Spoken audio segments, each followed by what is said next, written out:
Welcome to the Clackamas County Board of Commissioners, March 23rd, County Administrator Issues and Updates. Gary, take it away. Thank you, Chair Smith. So not all commissioners are present yet. We have Commissioner Shull, Commissioner Savas, and Chair Smith, but we'll get started. First, Economic Development Commission appointment process. You asked this question last week, Commissioners, on the appointment process for our county's Economic Development Commission and how we were recruiting more business representatives to the commission. We have Sarah Ekman, Deputy Director of Business and Community Services, to give you an update. She is on Zoom. Go ahead, please, Sarah. Great. Thank you, Administrator Schmidt, and good morning, Chair Smith and Commissioners. I did listen to the session from last week and drafted a few overview points for you that I wanted to share, and then please let me know what your questions are. But the Economic Development Commission actually does meet tomorrow, and we are excited to have our commissioner liaisons back with us. So that's Commissioner Savas and Commissioner Schrader. We're a 25-member board currently, and members serve up to 3 years. We are seeking to attract new members who are more business owner and representatives of the community to bring that greater business voice, because we do have a concern as staff, and the EDC Executive Committee has a concern as well, that the representation is not thoroughly from the business community. So in 2020, we did have 9 applications.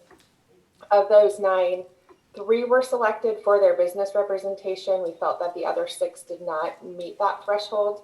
There were multiple efforts that went on during that time frame, and extensive efforts to recruit were made. So we were on a good track until COVID, in terms of more in-person activities to do that.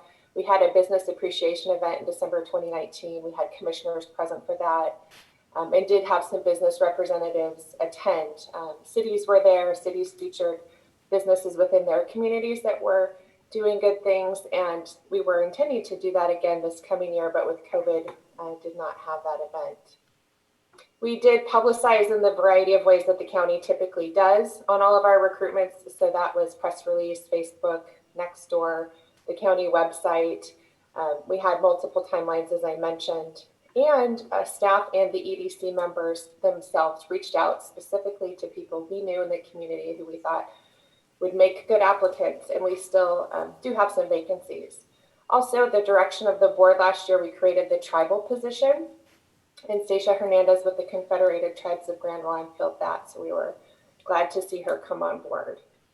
There's been a lot of other events that people have gone to, such as one recently hosted by Micro Enterprise Services of Oregon, where staff also bring up the EDC and encourage people to come forward. In that venue, we're looking for the smaller minority-owned businesses, and so we're trying to focus on them a bit more too. So overall, we are looking for a more diverse applicant pool, representing the business community. We've had elected officials in the past from other jurisdictions, volunteers with no particular affiliation or business background or representation, and so we are really focused on trying to get the business folks in. One thing I wanted you to be aware of, and Commissioners Savas and Schrader will hear this tomorrow, but the EDC is initiating some changes to the bylaws to make more specific goals and targets around sectors. And those include professional services, healthcare, wholesale trade, high tech, advanced manufacturing, small business, education, construction, real estate, and large business, and then as well as making specific non-voting liaison positions within the board as well. So that's kind of the high-level overview. We are looking at some tools, such as a business card size thing that people can have in their wallet, and when they're talking to people, it would have a QR code on it where people could go out and say, hey, check out the EDC website, and we'd love to have you apply. So things like that. But that's my overview, and happy to answer questions. Christina, we have a red light on. Yes, Commissioner Savas has his hand raised. Commissioner Savas, go ahead. Yeah, Sarah, I appreciate your comments today and the targets that you might incorporate into the bylaws for the change. The one specifically that you did not mention, I don't think, if you did, I apologize, but the one that I think that I'm trying to strive for is whether it's one of the sectors that you identified or not. But really, I think what we need to have is, there are micro businesses, there are small businesses, and then there are larger businesses. And sometimes those are confused. I mean, some people don't really realize what those really are, but I think something that represents ordinary folks, not necessarily multi-million interstate type corporations or businesses, but local businesses that are locally owned, that employ people, that are brick and mortar operations and employ, 10 or more people or 30 or more people. I think we ought to have some kind of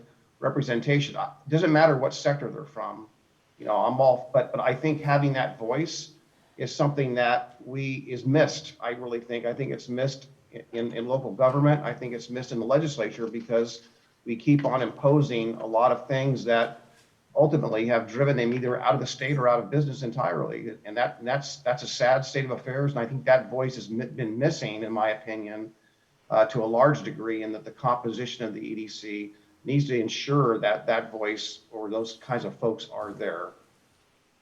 Absolutely. So Paul, I'd like to add something too. I think it should be a combination of the small businesses as well as the some traded sector. I think it's good to have a mix of both. If you can get someone, but generally when you're talking about the larger traded sector, usually it's someone who's in HR. I mean, it's not the CEO of the company, but it is someone that has some, is up in the chain somewhere. So, like I said, I'd like to see a mix of both the smaller businesses, and maybe we need to have criteria or look and see what defines a smaller business. And as you said, have more of those people there, but we really need to have people who are willing. The problem is getting people to put the time in because they're busy running their business and then to, do a meeting. But I think we can find people who are willing to do that. So I guess, yeah, and and Martha, I'm really sensitive to that. Yeah. Being a business owner for really most of my Well, yeah. life. And, taking time away and doing this, and it kind of makes me wonder what's the purpose of the Economic Development Commission. If it's supposed to be truly represented by our business people, we can't get any, then why have it? I'm not saying we're not going to get any, but if it doesn't meet the expectations of what it is intended to do, and I do think it needs to be broad-based, if it doesn't do that, especially during these economic times, what are we doing with it? Yeah, and I think that is the exact question, that's driving our hard look at the EDC. And the executive committee in this coming year is committed to looking at that too and evaluating, what are we doing with it and how does it add value and how do we get the right people at the table? And so, Sarah, what's your recruitment process for this? The standard recruitment process is, that same in terms of we go through public and government affairs. And, we post it for a period. There's a press release and a series of other social media sharing on that. But then we do talk with the EDC and members, the executive committee and staff also reach out to places that we think might be good, kind of sections where people might want to apply for it. And so we've been trying to be creative and think of new ways to do that too. And that's where, having the business appreciation event in December of 2019, right before COVID started, was one of those items that was extremely successful in getting people into the room and kind of regenerating the excitement around the EDC. And so we're looking to do more of those kinds of things as well. So with the, advent of COVID and our businesses being shut down, I can understand why this particular commission may not be really thriving at this point. I wouldn't want to make any decision, now or maybe for a year regarding the future of this commission, but I do think that we need to start taking an honest look at its effectiveness. If we can't find people, then you know what? I'm not willing to waste more staff time and commission time on an aspiration that will not be realized. And I think we need to view this. Now, how many members are on this commission? It's currently up to, it holds 25. One of the recommendations coming forward from the executive committee is to reduce it to 15 to make it more nimble. And how many are currently serving, Sarah? I think we have 12 here. 12? Yes. So we have 3. And then we do have some reapplying members we have a recruitment closing on March 31st, and we'll have reapplying members coming forward. So we'll have some updated numbers on that. So the 15 is much more doable. And so that's why we were looking at, it may make sense to make a reduction. And in evaluating other ABCs, it seems that 25 is higher than most of them. Yeah, I would say so. So we have some re-ups coming. Do we have any new applicants that have come in so far? Yes, we do. We do. How many? I will get the update. The recruitment has not closed yet. Okay. So I can send you But we another do list. have new ones. Well, that's good. Okay. Yes. All righty. Christina. Commissioner Savas has his hand Savas, raised. go ahead. Yeah, I just want to add something, Chair. This even came up last night at a library meeting that was tasked with some other board initiatives, actually. So, and it comes up in a number of public meetings right now where we engage committees and so forth. And the challenge is, it's really been COVID. It's been all of this stuff that, it now is not the time to kind of assess that, the attendance of meetings currently, because prior to COVID, the EDC was robust, good attendance, a number of good things were happening. So they've done and contributed quite a bit of work over the years. So I'm an advocate for keeping them whole, but I would not judge today's circumstances as a measurement that things are dwindling or whatnot. It has really been just COVID has just impacted us, and we're on our way out. So let's give the benefit of the doubt that things will return to normal. Commissioner Fisher has her hand up. Oh, Commissioner Fisher. Yeah, thank you, Chair Smith. I'm apologize for being a few minutes late, so I didn't catch the beginning of our conversation, but it seems to me we're talking about the EDC and its membership or appointment process and those things. One couple thoughts I have. I think it's very, very important that we as a board get good advice regarding what is happening with our businesses as we are in this recovery. And if the EDC is a forum to do that, that's great. If we need to figure out another specific task force to help guide us, we may want to look at that. So that's one thought. I agree with Paul that COVID's made it really challenging businesses and for our community members to be engaged. We might think that jumping on a Zoom meeting's great for everyone, but it's not great for everyone, and it's been really, really hard. So I would be remiss to make any sudden changes right now. The other piece, I know that we are going to be having a conversation about the Clackamas County Arts Alliance and Heritage, and that's a policy session coming up. But in my mind, I look at a lot of those functions as economic drivers, and the investment in arts and heritage does create economic development and drive economic activity. So I want us to think about that as we move through this recovery and look at who should really be a part of Economic Development Commission. 'Cause maybe we want to put the arts and heritage under that umbrella somehow, like maybe a subsidiary of. Well, I don't know that we can make that decision today for the Arts Commission. But Sarah, you said you have 25, the max is 25 members on this board. Mm-hmm. And you have 12 today. Have we ever had 25? What's the history on that? We have had 25 in the past, yes. It was prior to my time, so I'll have to dig up a little bit of history there, but I do know we have, and Commissioner Savas said, it really has been robust and thriving, and so in the past, I think we can get it back there. Oh, you think so after COVID, we can get it back to 25, so just leave it? Yeah, I think we can. If the group wants to do down to 15, I think we can do that too and focus more on certain places. But I think we can do either. Well, I would wait for a recommendation from your group. I'm just throwing out ideas. You've heard from a lot of board here today. I think this group needs to be able to grow and change with the times, because all businesses do that. And we've asked an awful lot of our businesses in the last year. So maybe this board needs to look at, a different approach to what they're doing. I'm not saying what they're doing is wrong, mind you, but just have them just take a look at that. Is this what they want to do?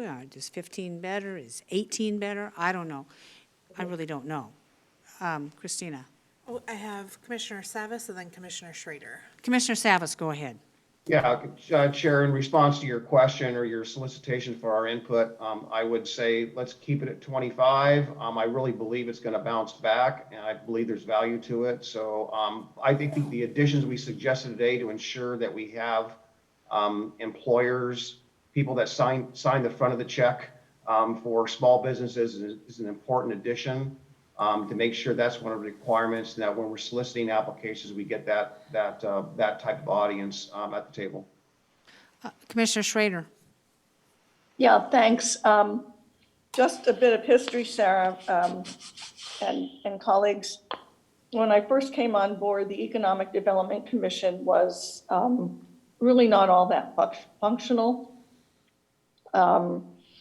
And one of the things we did, and this is why I'm still to this day good friends with Shelley Perini, is that we went through the structure of it and helped revitalize it and get some new blood on board without hurting feelings, which was a pretty, delicate balance. So that was something that was done back in 2003, and it was pretty robust for a while, still can be.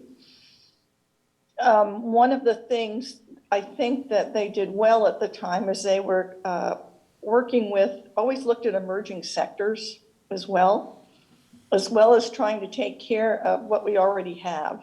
Mm-hmm. And there is a lot of work being done out there right now on economic recovery from Greater Portland, Inc., the SEDS, the Comprehensive Economic Development Plan that basically allows us to get money from the Department of Commerce. And if I was to, and I also do like the idea of having somebody from the arts community on. I do think it's an economic driver. I think you can make the case that that's a pretty good piece of what we do, and as well for an economic, some positive. I think that's a good thing. But I would strongly suggest at this point, what we really need to be focusing on is business recovery and what that looks like and what that means. Mm-hmm. And we don't have to reinvent the wheel at all with that, because there's already some frameworks and some roadmaps, but we do have to put it maybe in what we need to do in our county. I think that's a great idea, focusing on business recovery and what that looks like. That's what they're all looking for. And from the Portland folk, Portland Business Alliance, Greater Portland, Inc., our own chamber, North Clackamas Chamber, and our other chambers here, it might be interesting to pull them together to say, what does economic recovery look like? What we changed back in the day was that we didn't kind of guess what businesses wanted. We engaged them directly and said, what do we do to help make you successful? And that kind of shifting to that question made a huge difference. Yeah, Sarah, can you address that?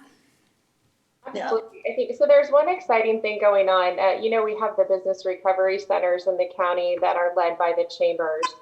And as part of that, the North Clackamas Chamber has been surveying the business community. So we'll be checking in with them. I believe that was open at least through last week. And that's the exact question they're asking is, business community, what do you need? And Laura Edmonds did talk about that as she closed the state of the county. And so we're looking at the ways we can partner with those voices because the EDC membership is low right now. Like, what other voices can we use and where can we have those conversations to get the input we need for the recovery conversation? And so we'll be working with them, and the BRCs are going to be helping us with that. So I think we have this broader, base of partners in the county that we're looking to engage with, and we see this as a multifaceted approach to business recovery in that the EDC is a part of it, but the BRCs are a part of it, economic development's a part of it, and we're working closely with disaster management, the Emergency Operations Center too, and then the regional considerations, like Greater Portland Inc. and, trying to leverage all of that. So I think we should have results from that survey fairly soon and be able to come back and say, here's what we've heard from the business community, because we do want to put together, that overview of like, here's what the business community needs right now, because we don't want to. Okay. Anything else, commissioners?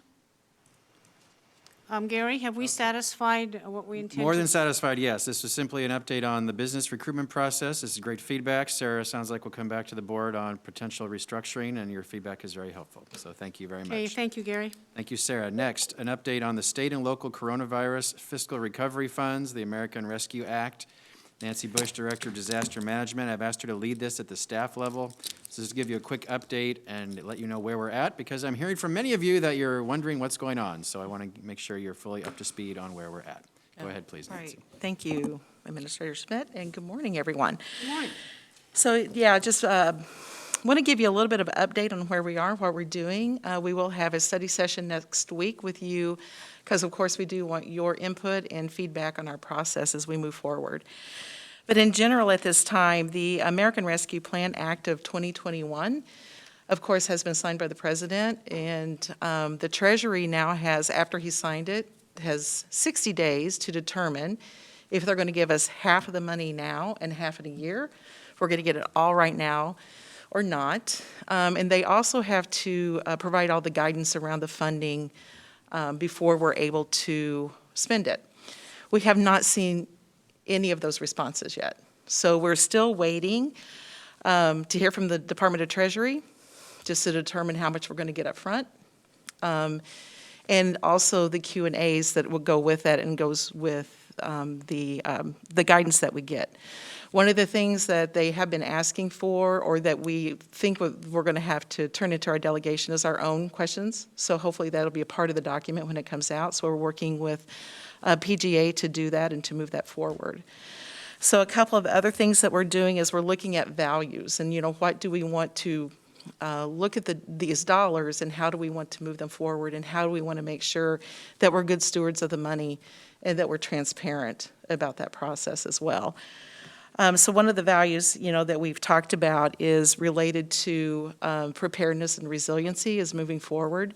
That obviously is, pretty broad, and what kind of things can we fit within that. So that's kind of where we are with the committee right now. We're going to be talking to you about this a lot more next week, and that development, and then hopefully within the next couple of weeks, we'll hear from the Treasury on how they're going to be sending this money and when they're going to be sending the money, and some guidance on that. Great. Thank you, Nancy. Do we have any questions for Nancy Bush regarding this? I have a comment, Chair, and that is that, there's been some questions I've received about this money, and once we get the guidance and everything that Nancy suggested, I think it'd be a good idea for us as a board to sit down with our staff who are familiar with this and figure out a strategy of how we put those dollars to good use, again, with the guidance, with the criteria, in the most effective way. I'm just kind of concerned that, that maybe some jurisdictions may not be taking a thoughtful approach and might just be, spending it pretty quickly and maybe not in such good ways. And I think that we need to set an example, if not for anything else, but on behalf of the folks who are, are in need of some recovery, the citizens, all the issues we've been through that, again, qualify under this money. In this package. So I think a good long work session, a very thoughtful one, would help start to guide how we allocate or apportion, and what our top priorities are to get it done. I'm sure we'll do that once we know what the sidebars are, Paul. We can have aspiration and goals, but we probably have to be compliant, I'm assuming. Of course, yeah. And with that, Commissioner, too, there's a lot of money coming in, right? Yes. It's not just this $81 million. And I totally agree with you that we need to be deliberate and thoughtful and consider all of the money coming in, because we don't want to, like double fund some things and leave some things out that are very important to the board. And we want to work within the MFR goals that you've established. And, how do we make sure that we do that? And I think a very deliberate process is warranted. Thank you, Nancy. Christina. Commissioner Schrader has her Commissioner hand up. Schrader, you're up. Yeah, I just wanted to mention that if colleagues, if you want to look at the NACO website, they are tracking this very thoroughly. They have excellent information on what technically it is. They were largely responsible for their lobbying to make sure that local municipalities and counties were actually going to get the dollars. And they have on the website, they're actually showcasing what other counties across the nation are doing in response to what this money can mean and do. So I would suggest not only managing for results, but you may want to take a look and see how some of the national information is pretty good right now. I think that's So- an excellent idea, too. If we could have staff, if you're listening to that, send that link to the commissioners for us. Yeah, yes, there was a meeting last week that Trent Wilson attended, and we are watching that very closely. Yes, ma'am. Yeah, so if it's possible, just send us to that, and Absolutely. that would be some good guiding principles, quite possibly. Any other questions or comments for Nancy? I see none. Gary? All right, so next Tuesday is your first policy session to discuss this, the first of many. And the NACO document was already sent to you last week. It was, yeah. It But was, can- I can missed that, resend it sorry, if we Gary. need to. Thank you very much. Nancy. Next you. legislative update, we have Sue Hildick or Chris Lyons from Public and Government Affairs. There was one item that you had a memo for, Local Assistance and Tribal Consistency Fund. Are they online? I think Chris online. Let me bring him in. No? No, thanks. And Chris online, please. I just brought Chris in. Okay. Chris, if you're there. Is he there? Oh, there he is. Wow, what magic, Chris. You transported. Yes. Morning, Commissioners. In your packet today, you have a memo on the Local Assistance and Tribal Consistency Fund. And I'm here to walk this through with you. We have an opportunity to potentially influence this issue. So you'll recall that Congress recently passed the American Rescue Plan, and as part of that, Senator Wyden helped to spearhead this new fund, which is a $1.5 billion set-aside for direct, flexible aid to counties with a history of economic reliance on natural resource extraction from public lands. Clackamas County is one of these counties. And just to point out, this is not replacing the existing Secure Rural Schools Fund. It's a new revenue source, but it is intended for those same recipients that receive SRS dollars. Going along with this, the U.S. Treasury Department is to develop a distribution formula based on each eligible county's economic condition, and the bill lays out some general parameters around those. The Treasury Department is to consult with other governments with a history on these public lands issues, including NACO, state county associations, the Association of ONC Counties, to help inform what those specific factors should be in the distribution formula. So this is an opportunity for us to weigh in on what we'd like to see the criteria look like in that funding distribution formula. So PGA has met with a host of departments and talked through what we would like to suggest that criteria be. And we've come up with 3 suggestions, recommendations for you to consider. And with your adoption today of these or any other criteria, we can work with AOC and the Association of ONC Counties to put them forward as Clackamas County's preferences in this issue. So the first is they consider either acreage or percentage of a county land's of county lands managed by federal agencies. So in our case, it would be, 54% of Clackamas County's land is managed by the federal government. The second criteria is the population of rural communities, which are defined as the population outside of urban growth boundaries. And the third would be weighted consideration for counties that experienced loss from wildfires in 2020. So for us, we experienced almost 200,000 acres of loss due to the wildfires. So Okay. that is our recommendation to you, and welcome any feedback.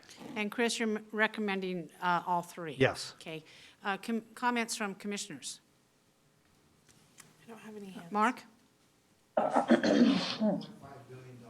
is that going to be given to the counties in one lump sum, or is it, when we look at rural communities, is that money something we can plan on or being dispersed over a number of years? It's a good question. I don't know that the bill specified on that, but we can check into that and get back to you on that. Thank one. you.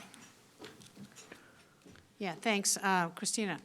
I have Commissioner Schrader and then Commissioner Fisher. Commissioner Schrader, do you have a comment? Yeah, I just want to clarify with Chris, we experienced 200,000 acres of loss due. I thought I heard you say 2,000, but it's 200,000, correct? Yeah, it was just shy of 200,000. I think it was maybe Okay. 187. Okay, thank you. I just wanted to make sure I heard it correctly. Okay. And then Commissioner Fisher is in the queue. Commissioner Savas? Fisher. I'm Oh, sorry. Fisher, excuse me. Yeah. Okay, so I'm doing some Googling here. According to the internet, there are 1.2 million acres in Clackamas County. So if 200,000 of those burned, then that's like a certain proportion. So I'm looking at that as a way to frame this, and then there are the other criteria. I'm just curious if that analysis has been done as to what would put us in the best position as a proportional allocation.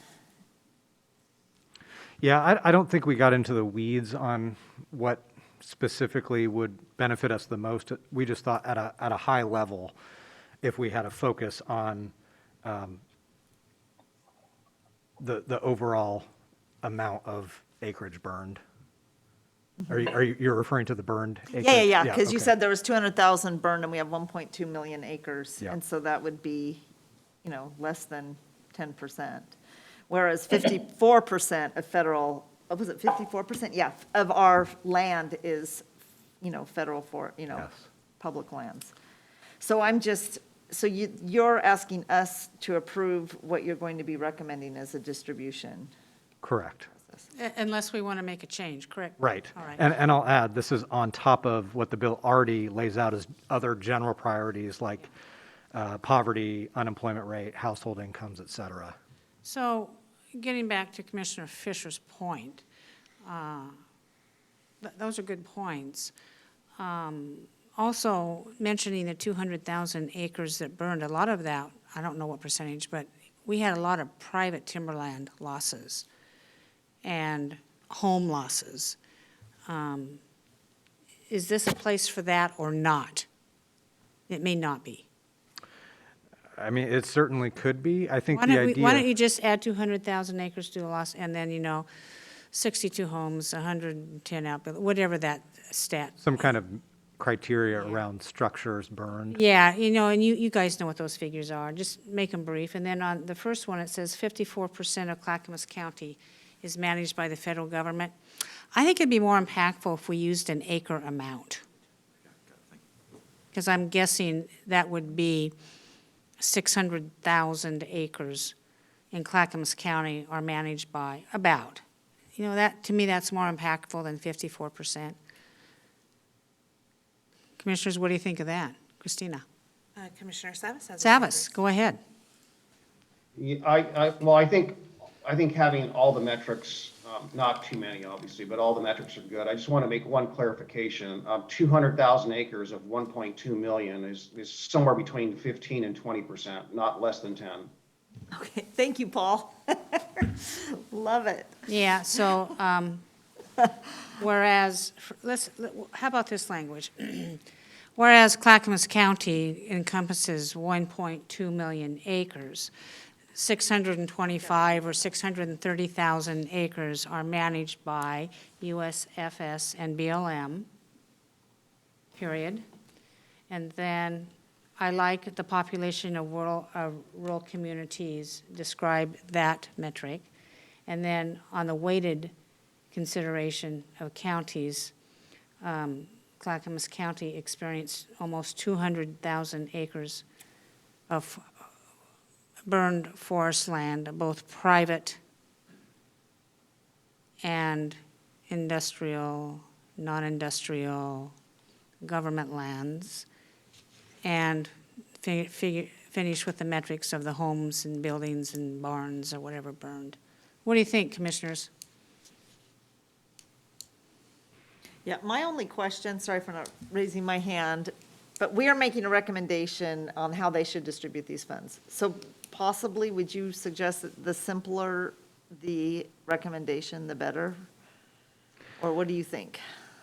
We will be just providing these as our suggested criteria. So I think if it's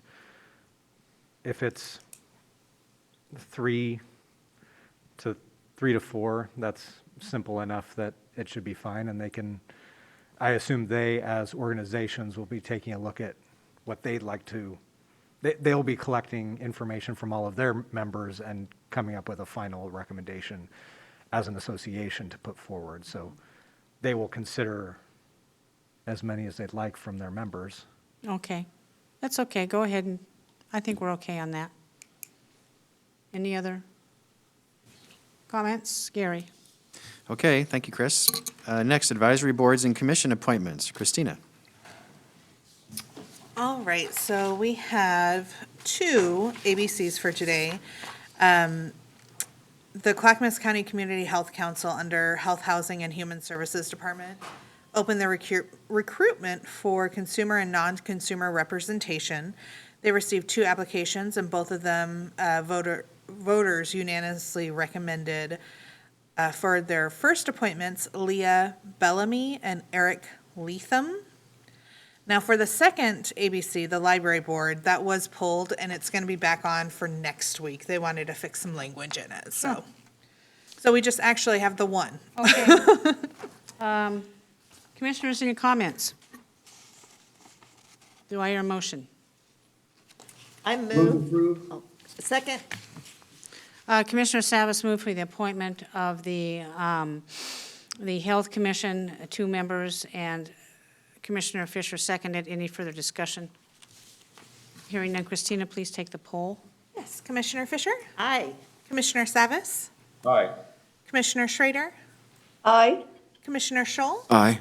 And Chair Smith? Aye, motion passes. Up next, Gary. Thank you. Next, your review of your business meeting agenda for this Thursday, March 25th, 2021 at 10 a.m. You have wildfire updates, COVID updates, a board discussion item on the approval of a resolution reaffirming Clackamas County as nonpartisan, and then a long list of consent agenda items which you already approved to put on the list. That is your agenda. If you have any questions that I may answer prior to Thursday, please let me know. Chair, with your permission, may we jump ahead to the consent agenda approvals before coming back to the remainder of the issues list? Absolutely. Go ahead. I want to ask Under Sheriff Copenhaver, who's been very patiently waiting in this room, to go first. That's the reward you get. Thank you for being here. So I'm jumping to near the end of your list, under the Clackamas County Sheriff's Office. It is request by the Clackamas County Sheriff's Office to enter into an intergovernmental agreement with the Tri-County Metropolitan Transportation District of Oregon, or TriMet, to provide transit police services. TriMet will fully compensate the Sheriff's Office for the actual cost of salary and benefits for the personnel assigned to provide patrol services. Under Sheriff, can you give a quick update on this, please? Yes, sir. Thank you. Good morning, Chair Smith, Commissioners, and County Administrator Schmidt. My name is Michael Copenhaver. I am your Under Sheriff. I come to you this morning to ask that you approve this important IGA. This IGA will allow the Sheriff's Office to continue our important work with the Tri-County Metropolitan Transportation District of Oregon, better known as TriMet. TriMet has a large presence in Clackamas County. We have MAX platforms at the Clackamas Town Center, Fuller Road, and in Oak Grove, also bus lines that run throughout the county all the way out to Estacada. If approved, this IGA will recommit to a long-standing relationship between TriMet and the Clackamas County Sheriff's Office to provide police services to the transit system here in Clackamas County. A few important points that I want to mention to this board. We currently only staff 4 FTE in TriMet. These units are a true force multiplier for us in that they do not only respond to calls for service on the transit system, but are additional uniformed law enforcement out in the community near the transit lines. The FTE assigned to TriMet do not enforce fare or participate in fare enforcement missions. Staff do not remove riders from public transportation for the inability or unwillingness to pay for transit fare. Police services on TriMet make up about 1% of total TriMet public-facing staff. And then finally, FTE assigned to TriMet stay in Clackamas County. They are not used for enforcement actions outside of the county, with a very few exceptions. Effective April 1st of this year, the Multnomah County Sheriff's Office will provide administrative oversight and command duties for the transit police. The Multnomah County Board of County Commissioners unanimously approved their 4-year IGA with TriMet and MCSO last week. The IGA between TriMet and our Sheriff's Office is a critical step towards maintaining a safe and welcoming regional transit system for everyone. Following TriMet's months of frank conversations with the community around how best to reimagine public safety on transit, this agreement is just the next of several steps TriMet is taking to implement measures that emphasize partnerships and a range of services to help address social issues as well as racial equity. The Sheriff's Office supports TriMet's mission and values this partnership.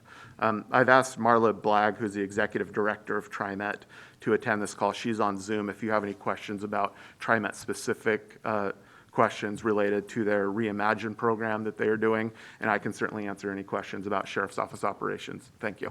Thank you for your presentation. Commissioners, do we have any comments? Yeah, I have one. Commissioner Fisher. Yeah, thank you for being here. I had a nice talk with Sheriff Brandenburg yesterday, and I don't know, Gary, if we do have a couple minutes to bring in Marla, I think it would be good to, what I didn't know, as part of that process, which she explained, is that part of these resources will provide some mental health support to support our sheriff's office for issues that may require a different response. I thought that was really interesting. I don't know if we have time for that, or if we want to debrief later, or how we want to proceed. I'm sorry, we don't. This is simply for you to put items on your consent agenda. If you like, we can schedule a policy session if you'd like to have a discussion. Okay. Thank you.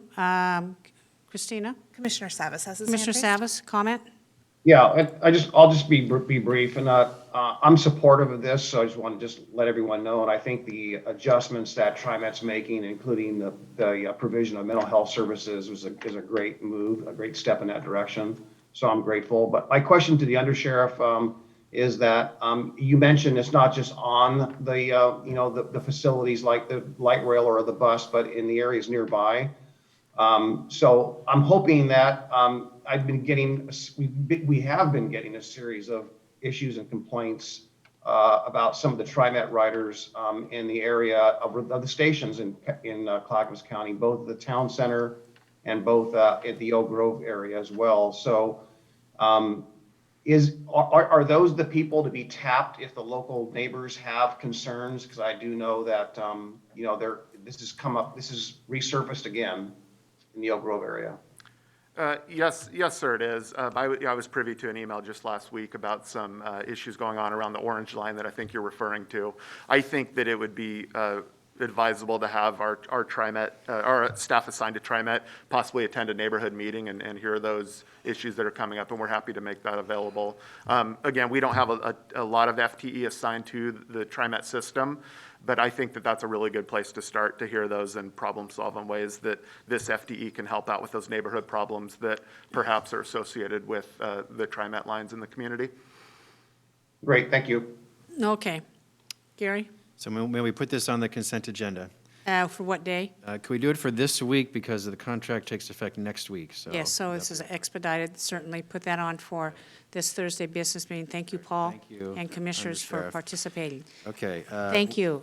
We'll move back to the start of the list, Undersheriff please. Copenhagen. Disaster management, approval of amendment to an intergovernmental agreement with the State of Oregon Housing and Community Services Department to provide grant funding for a not-to-exceed amount of $33,214,058, an increase of $1,467,031 for this agreement. No general funds are involved.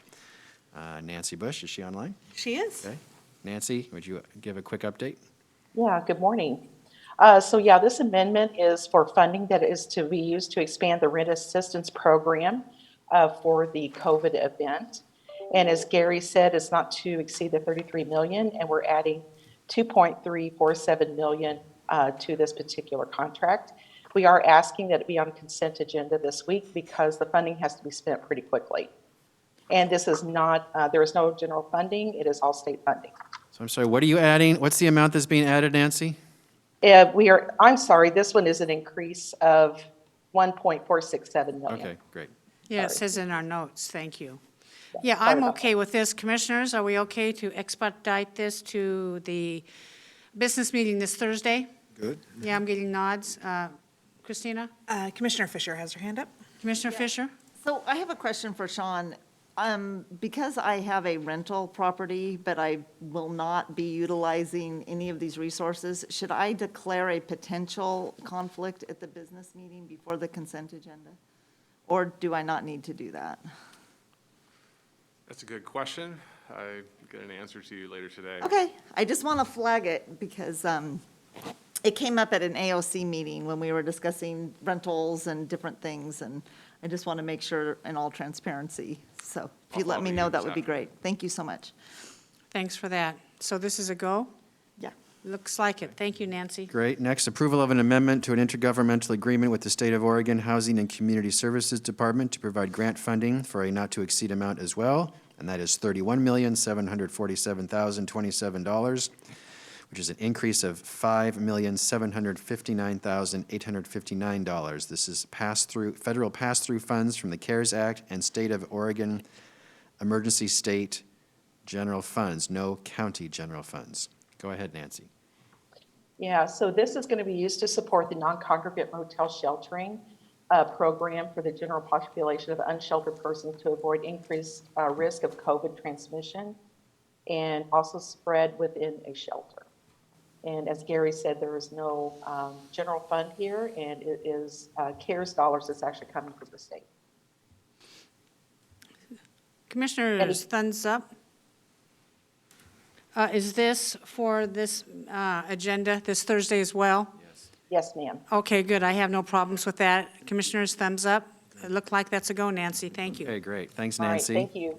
Next, Housing Authority of Clackamas County, approval of a resolution under the Housing Authority 2021 Annual Plan, $16 million for Section 8 vouchers, $1.89 million for public housing funds, $1.38 million for capital grant program funds. No general funds are involved. Didn't we have a briefing on this last week? You did, and this is simply to make sure you're okay putting it on your business meeting agenda. I thought they already did that. We did. Well, we had a briefing. I don't think that we've had it Policy on the. session, and you approved putting it on a, Yeah. And I don't know if, maybe Rod could add, I don't know if it's a different one because it has a resolution number on it rather than, because before it didn't have a okay. resolution number. I don't want to, look, staff's just doing the process, but I think you've already approved this, Commissioners. Rod, didn't the board already talk about this at a policy session? I believe so, yes. Okay, so really, you've already approved this, sorry. Okay, that's all right. No biggie. But it's for next week, April 1st, is that right? Yes. Yes, okay. All right. Thank We'll you, Rod. We'll move on. But Rod, stay around. Next, Health, Housing, and Human Services. First, approval of an intergovernmental agreement with the University of Wyoming Survey and Analysis Center. The amendment adds $421,500 for, there's a typo here, so the maximum, Rod, I'll let you say the money, because the script here is wrong. No general funds are involved. Go ahead, Rod. Okay. Good morning, Chair Smith, Commissioners, Administrator Schmidt. So this first one is 21,500, which increases total contract value to 216,500. So that was just written backwards in that. The amendment is, like I said, 21,500, which increases total contract value. These additional funds will be used to focus on identifying risk factors related to underage marijuana and alcohol use, and to engage and recruit youth advisory board members in the rural, Sandy, and Estacada areas. No county general fund is involved with this grant or this contract. Commissioners, thumbs up. Questions on that? Okay, that's good. All right, and this will be for next week, April 1st, right, Rod? Not urgent, right? Not urgent. Okay, yes. great. Next, approval of an amendment to the cooperation agreement with the Corvallis Neighborhood Housing Services Incorporated, doing business as Dev Northwest and Community Development Division, to provide additional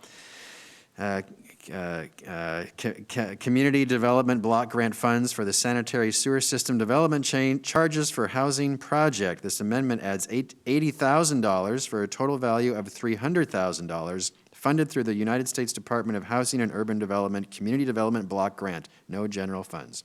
Go ahead, Rod. Yes, and these additional funds will be used to pay for the sewer connections at all 11 cottage houses to the public right-of-way as required by Water and Environmental Services. These funds are available due to a canceled project. No county general funds involved in this project. Thumbs up, commissioners?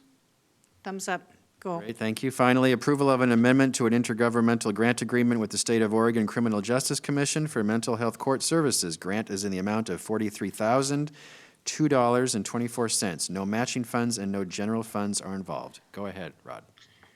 These funds will be used to provide health centers with reimbursement for treatment as an alternative criminal justice sentence for individuals living with mental health illness, substance use, and co-occurring disorders. This is a revenue contract. No county general funds are involved. Thumbs up, commissioners. Nope, looks like it. Great, thank you, Rod. Next, Thank you. Department of Transportation and Development. And Dan is right there. Approval of a contract with lida excavating for the D Street Improvements Project. Contract value of $3,459,488.50, which is budgeted in the Development Agency Budget Project Fund. No general funds. Dan, go ahead. Correct, thank you so much. Chair, Commissioners, we request advancing this particular contract for consideration on the consent agenda. Essentially, as you can see with the information we provided you, it went through an RFP process. The lowest bidder was selected for construction of this particular project over in our North Clackamas revitalization area, which, for those of you who don't know, this particular project will be up near Fuller Road and Audie Road. So it is consistent with our urban renewal plan and adopted transportation system plans in the area. I'd be happy to answer any questions. Thumbs up, commissioners? Looks good, Dan. Great. Next, approval of an amendment to the supplemental project agreement with Oregon Department of Transportation for the Canby Ferry Intelligent Transportation System Project. Total estimated cost, $770,365, with funding through the Ferry Boat Discretionary Program and Road Fund Match. No general fund. Go ahead, Dan. Ferry Boat Discretionary Program. That's hopefully the last time you hear about that. We happen to have a ferry here in Clackamas County. Essentially, what this project is doing is improving some ITS. It's two things, pardon me. One, it's revising the scope to remove some bank stabilization requirements that were in our original scope. Secondly, it is adding additional capacity in regards to ITS. There's ITS connections, Intelligent Transportation System connections, fiber that's being laid to allow for more clarity in communicating with our citizens in and around that area when the ferry is open and when the ferry is closed. And last but not least, it adds some ADA requirements into the current scope of the contract or agreement. I'd be happy to answer any questions you might have. What are the, how many months is the ferry open? And is it open now? Yes, I Based believe on it is high open water? now, and What? yes, I believe it is open now. I don't believe there's any inclement weather that would be limiting our access to that ferry. Essentially, the only thing that really stops ferry operation is if there's a dangerous situation and the water levels rise. And those are limited in nature. So I would say it operates most of the year, although there are sometimes periods which it is down for certain periods of time. Okay, but nothing that's really prolonged. Correct. The only time that we had really a prolonged closure has been when we had to do maintenance to the ferry and actually pull the ferry out of the river. Right, I remember that. Okay, thumbs up from commissioners? Looks like it. Thank you, Dan. Okay, great. Thank you, Dan. That's the consent request. Moving back now to the issues list, Commissioner Schrader had asked to give an update on housing in Estacada. Go ahead, Commissioner. Colleagues, I just wanted to give you a heads up that I've had conversations with Mayor Sean Drinkwine, and they have property in Estacada close to the library and close to transit, and they would be very interested in looking at a redevelopment project dealing with affordable housing. And I haven't had any direct conversations with them yet, but I just wanted to see if my colleagues are okay with at least opening up that opportunity with our housing authority. So I don't have details. I'm just giving you a heads up to see if I have a go-ahead. Well, it's certainly okay with me, of course. I think any conversation around affordable housing, is this bare land or is there something on it? Do you know? Evidently, it's bare land. I see. Yeah. When you mean affordable housing, is that's part of the negotiation, whether it's 60% and below AMI. 30 to 60 is more workforce housing, then 30% below AMI is more housing for folks who are going to need to be subsidized. Got it. So that's kind of the thing I can't answer yet until I have a conversation with them. And they do have a number, Commissioner Fisher knows this as well, and I know Commissioner Savas does. They have a very active group there with their food bank, and they have a member of their city council that's very interested in affordable housing. It seems to be in alignment with the Clackamas County larger housing group. So that's a good thing. The other thing is, again, it's actually in an area outside of the urban growth boundary. So we're not forgetting some of our satellite cities as we kind of look at making sure everybody gets housed. I think it's a great idea. Christina, Okay. Yes, we have Commissioner Savas and then Commissioner Fisher. Commissioner Savas, you're up. Yeah, it wasn't too long ago when we were discussing the Red Fox Hotel acquisition for the turnkey project, and that generated a lot of discussion. I spoke with the mayor, I spoke with some of the councilors, and the mayor had expressed right out of the get-go, expressed interest in having the very discussion you're having right now, Commissioner Schrader, with them about where they place it, making sure it's consistent with their master planning and so on. And I've encouraged others on the council to come up with a council position that they're willing to look at these things and make sure that they got the consensus, because it seems like maybe there wasn't consensus at one particular juncture. So hopefully, again, they're all on board and they got their staff and the council in alignment, because it sounds like maybe our initial outreach was to the staff and the council and the mayor were aware. So we want to make sure that the community and everyone is engaged in this so that we can go about this in a calm and measured way. I think just what Commissioner Schrader is asking for is an initial conversation, and obviously. Yeah. And that would be the intent, Commissioner Savas. That's one of the reasons, because I don't think that I think the Red Fox thing was kind of a tipping point, and I do think there was staff-to-staff conversation, and people assumed that everyone was in the know about it, and that's kind of really what kind of caused that kerfluffle.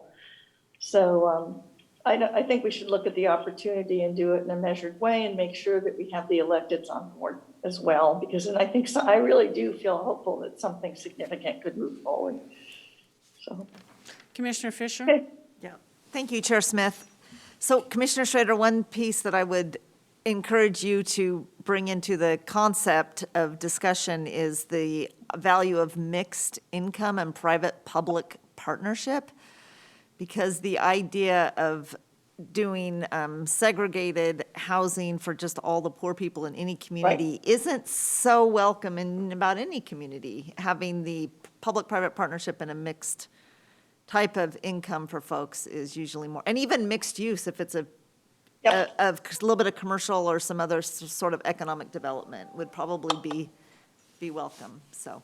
Thank you for that, Commissioner Fisher. I agree with you totally on that. And I think that's the model that the mayor would really appreciate. Again, not just segregating people, but integrating it into the rest of the neighborhood. And I think with fixed income and commercial development, they'd be pretty receptive. So. Okay. And any commissioner that wants to join me in this conversation is welcome, okay? So I'll let Commissioner Savas and Commissioner Fisher decide if they want to come along for the ride. That's great. Martha, I'm glad you're taking the initiative on this. I appreciate it a lot. Okay. Up next, Gary. Okay, next, Commissioner Savas had asked to discuss the vehicle registration fee public outreach effort. Commissioner, go ahead. Yes, thank you, Gary. When we had our work session on March 2nd, the discussion that ensued was primarily around, at the chair's request, obviously, about consideration of the VRF or discussions or a vote or a repeal, whatever it may be. And I believe I was pretty clear, and I think some of my colleagues also were, about the need for public outreach. And, that was on March 2nd, and then subsequent to that, on Thursday, the following Thursday, March 4th, C4 members, there was a little carve out of time. It wasn't planned. It really wasn't on the agenda per se. It wasn't a full discussion, but there was a lot of mixed messages or concerns about the VRF or the repeal. And it became very evident since then that there is some confusion. I mean, some people are belief that we're going to increase the amount greater than what it is today. And that's certainly not the case, and that's not on the plate. There's discussion of whether it's repealed by an action of the board or whether it's repealed by the voters. There's a lot of interest around this, and also questions about the method or the allocations and the projects. And as I had mentioned on March 2nd, that we do need to engage our cities because they get 40%, or they would potentially lose 40% of that VRF allocation, and that's a different monetary amount for each of the cities. So those impacts, and as I mentioned then, we need to be thoughtful that half the population of the county is within the cities. So we need to be mindful and respectful and make sure that if there is indeed something before the voters, as it seems to be the will perhaps potentially of the board to do that, we make sure our voters and our citizens in the cities are all informed and dealing with accurate information. And so I think it's incumbent on us to get the public outreach process started. It would not be general fund dollars. It would be transportation dollars, ideally VRF dollars, frankly, that we initiate this. And if staff needs outside assistance, if that's how they choose to do that. But I think we need to get that started sooner rather than later, because with COVID, with summer vacations, with everything else, I did hear the chair express maybe stalling that discussion off until, or the vote off until 2022. That gives us a little bit of breathing room, but we can't delay on the outreach piece. I'm not necessarily here to define it today, but I can collectively say that, we can talk about that at C4 and put some framework around that and work with our staff to what the key questions are and how we do that. But the sooner we do it, the better. So that's my appeal, is to give staff the direction to come back within a public outreach proposal. Any comments? Commissioner Fisher has her hand raised. Commissioner Fisher. So I don't have before me what our strategic goal was regarding infrastructure, but maybe Gary hasn't memorized. Gary, do you have it memorized? It's just about the whole picture of roads and infrastructure. So anything that we do, I think, shouldn't be tied necessarily to the VRF, but how are we addressing our roads in the big picture, and Paul, we were going to have a policy session, given the shift of moving from reliance on gas tax to looking for how many miles and all of that conversation. I think this is a bigger conversation beyond the VRF, but how is Clackamas County going to take care of its roads moving into the future? So that I'm all about, if it fits into a strategic priority. But just to add another strategic priority, I don't want to give my county administrator heartburn. Go ahead, Gary, read it for us. I found it. So the goal you approved is by 2026, 100% of county residents and businesses, where served, will have access to safe and affordable infrastructure, including multimodal transportation, including roads, sewer, and broadband services. So this would fit under that category, but you gave us till 2026 to help work on it. And it's so well worded. Who thought of that? Was that this commission? Board of County Commissioners, yes.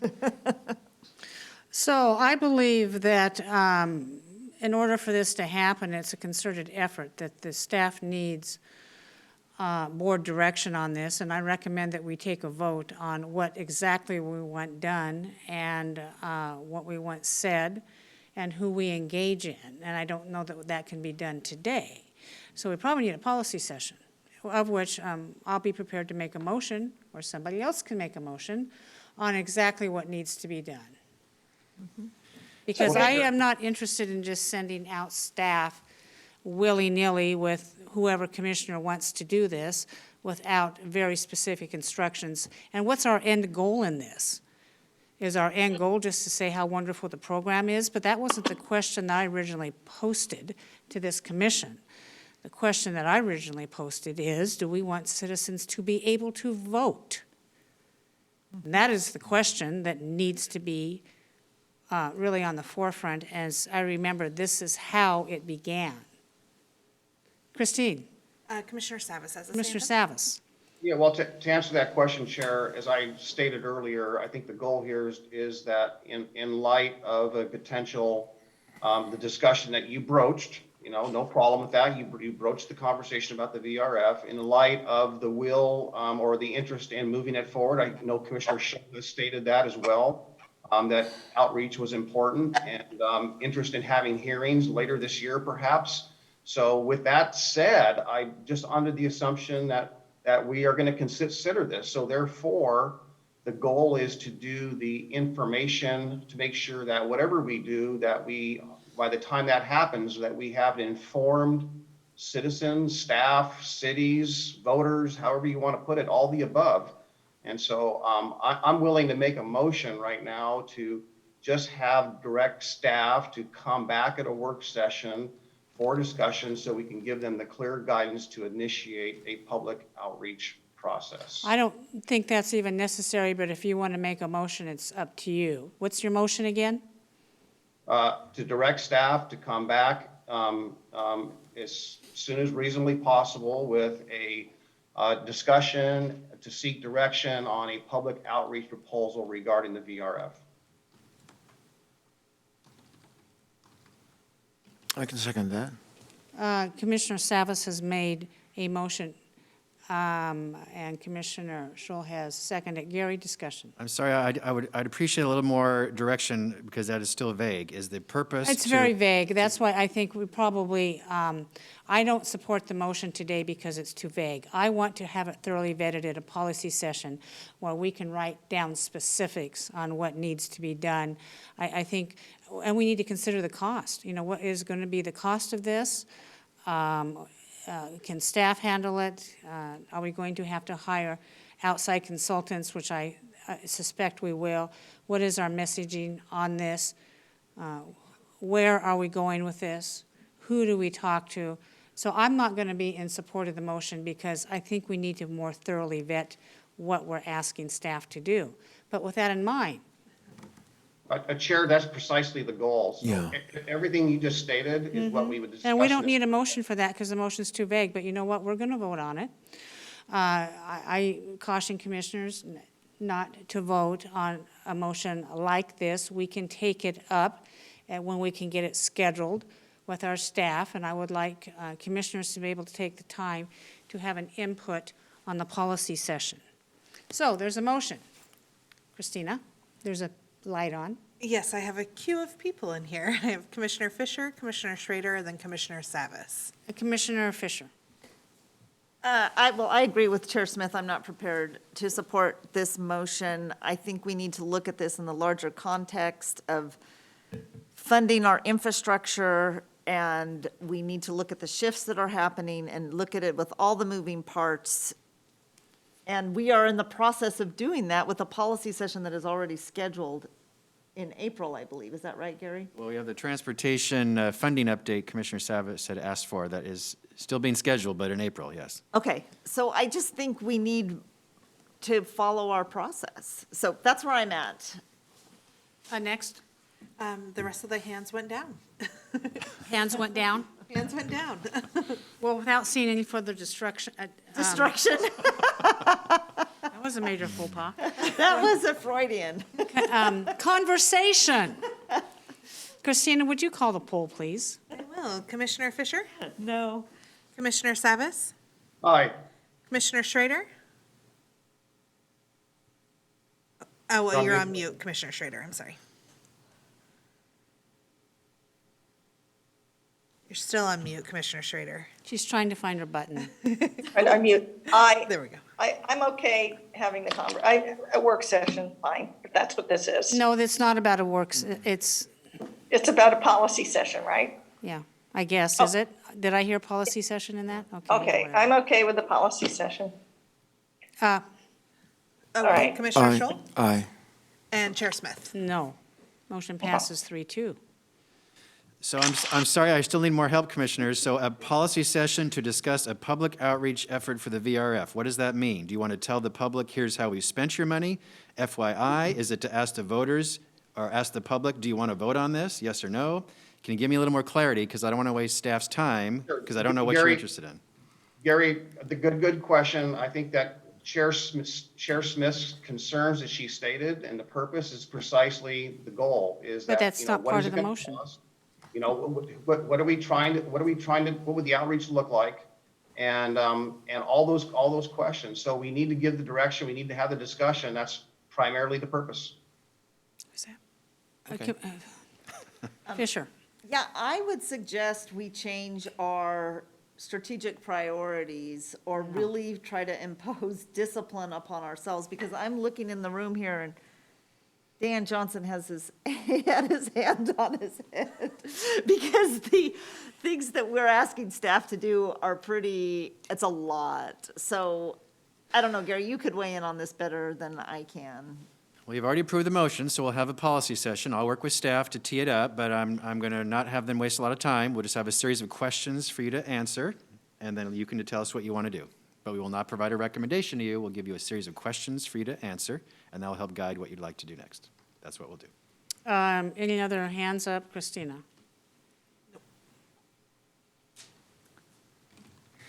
Okay, can we move on? The final item is Commissioner Communications.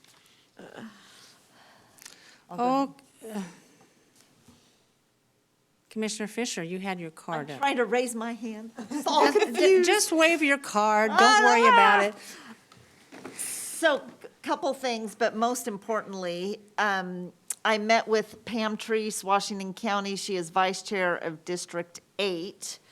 And we had thought that pulling together Washington, Multnomah, and Clackamas County sometime in April, early May would be a good idea. And sort of our vision would be to ask our 3 chairs to give an update to share with how we are recovering through the pandemic, and to share information and best practices as one of the key areas, if that's of interest with our 3 chairs, but we were wanting to hear from them.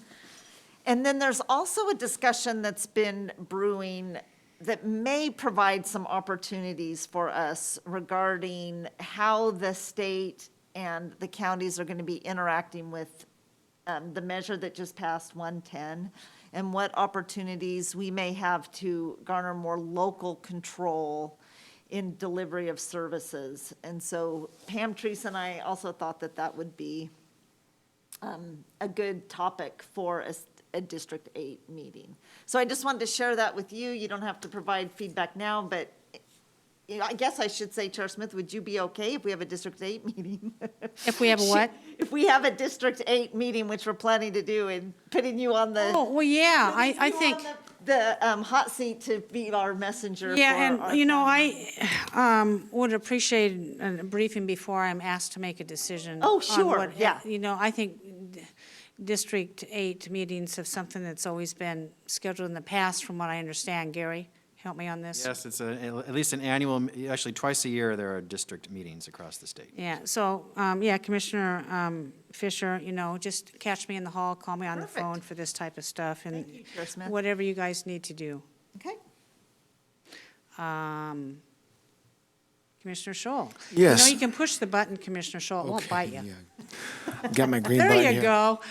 A few weeks ago, we had some testimony regarding the Veterans Affairs Council. This afternoon, I have a meeting with Gary Schmidt, the weekly see how you're doing meeting, and I'm going to discuss some ideas with him. And then tomorrow, I'm going to put out an email to the other commissioners for your consideration for acting on some of those recommendations from those veterans from 3 weeks ago. Thank you. Commissioner Schrader. I wanted to report on the Willamette Falls Heritage Group.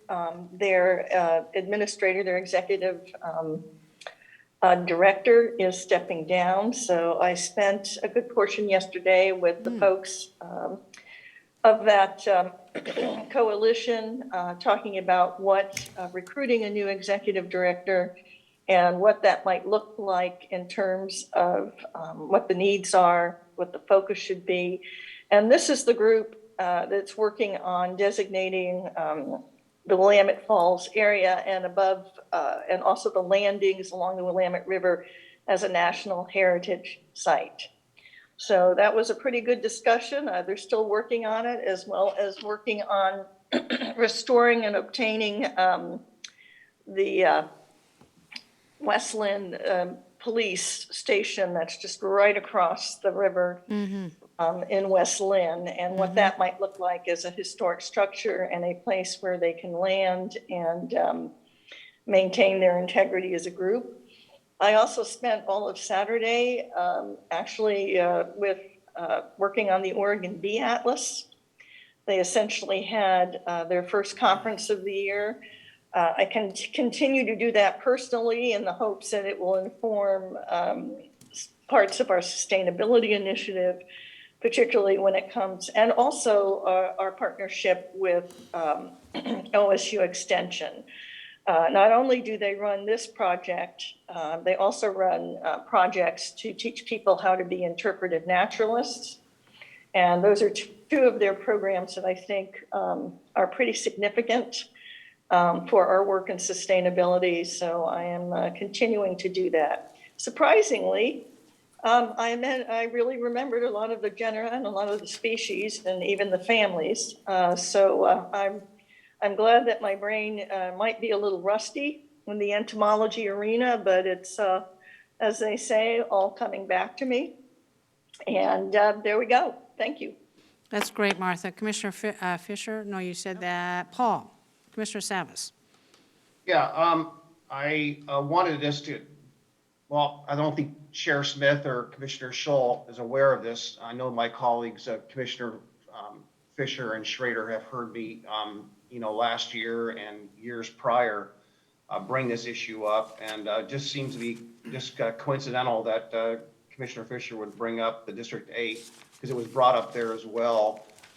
Years ago, when I was doing some pretty deep research on the effects of certain types of development, transit, something called transit-oriented development, and the fact and the relationship to the growing number of homeless people and poverty. I had tapped a few of my contacts and friends that I grew up with in Southern California, talked to some professors at Berkeley, and initiated those conversations many years ago. Got a call this weekend and about some new information, some new material, and some new articles that have come out on this topic. I've stated before that I felt that some areas in California are 5 years ahead of Metro from the idea or the understanding of the impacts of some of the policies that we are under in Clackamas County, well, in the Metro region that affect Clackamas County. And there was a recent op-ed that came out by a policy analyst with regard to the transportation planning rule.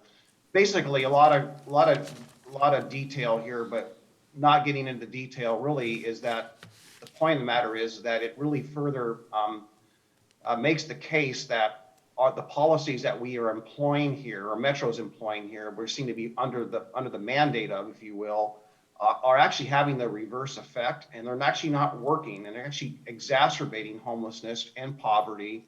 And there's new acronyms. The TOD was once stood for transportation-oriented development or transit-oriented development, is now being related to transportation-oriented displacement, and it's really causing more poverty.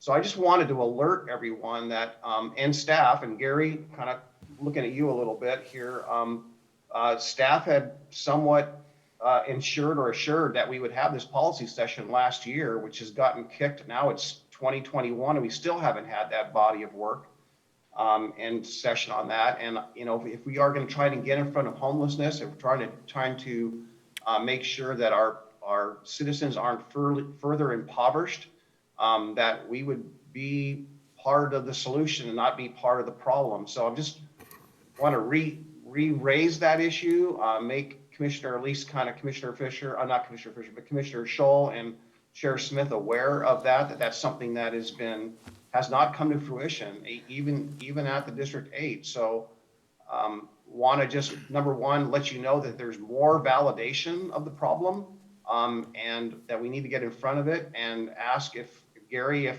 you have any idea if staff are continuing to work on that, because it seems to me it's gone very quiet.